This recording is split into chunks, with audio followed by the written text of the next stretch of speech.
Dahil off namin pareho, pinasyalan namin yung unikaiya namin. Bumili nga ako ng 2 ticket sa Fulton Park. Free pala yung under 1 meter dito.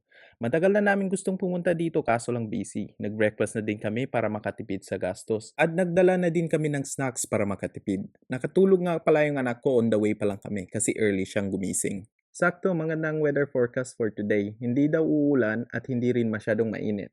Opening time nila dito is 10 a.m. till 5 p.m. Meron din silang early access sa Peppa Pig World. May additional payment lang nga. Dumating kami dito around 10:15. Ang haba na nga ng pila eh. Naobserbahan ko, super strict sila sa 1 meter height ng mga toddler. Ang kulit talaga tong anak namin. Gusto na niyang bumaba at maglakad.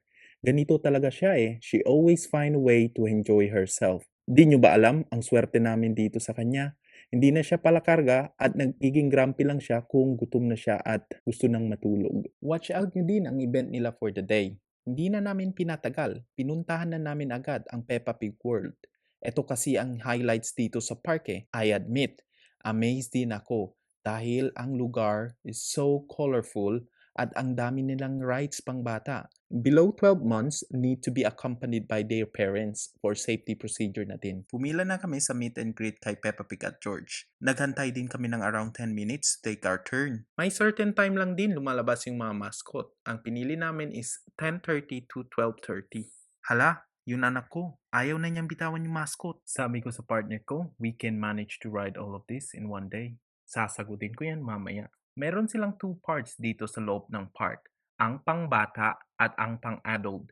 Newly open din yung splash lagoon nila. Time to time, meron mga mascot na Peppa Pig character na lumalabas para alawin yung mga bata. Share ko lang, eto si Chanel, every time na may nakikita siyang ipon or any animals na may pakpak, always niya sinasabing duck, pero kinokorek namin. Sa wakas, after pumila ng partner ko for 10 to 15 minutes, nakasakay na kami. This is the first time na sumakay si Chanel high above the ground.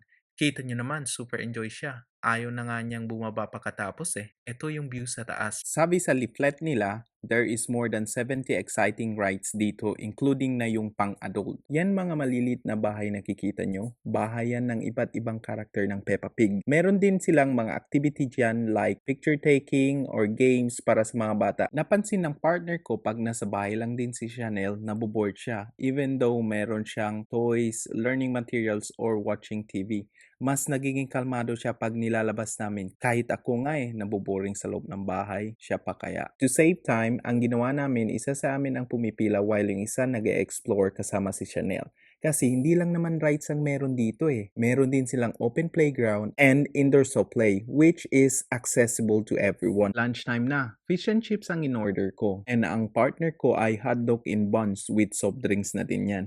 Nakihati na lang si Chanel sa amin. Dito sa kinainan namin, hindi siya masyadong mahal compare sa mga ibang food stall. Traditional food ng mga British ang fish and chips. Kadalasan hinahanda nila yan tuwing Biyernes.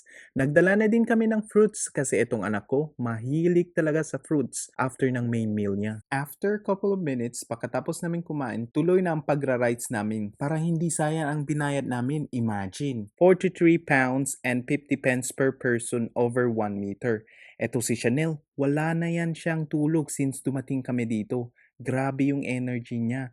Kadalasan, natutulog na yan around this time. Hala, sige, laban Japan pa rin talaga. Ito pala yung sagot ko kanina, mali ako. Hindi kaya ng isang araw para sa lahat ng mga rides nila. Weekend kasi ang pinili namin, sakto. School break din ng mga bata. Feeling ko mas okay pa dito pag weekdays.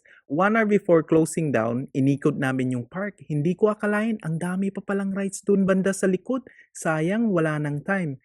Boom! Ayun, natulog na rin si Chanel. Nung pauwi na kami, dumaan kami dito sa peryahan nila. Nanalo pa nga. Basketball ba naman eh? Isa yan sa mga favorite sport ko. Sabi ng katabi namin, mas malaki pa daw ang stuffed toys kaysa kay Chanel. Oo nga no, natawa tuloy kami.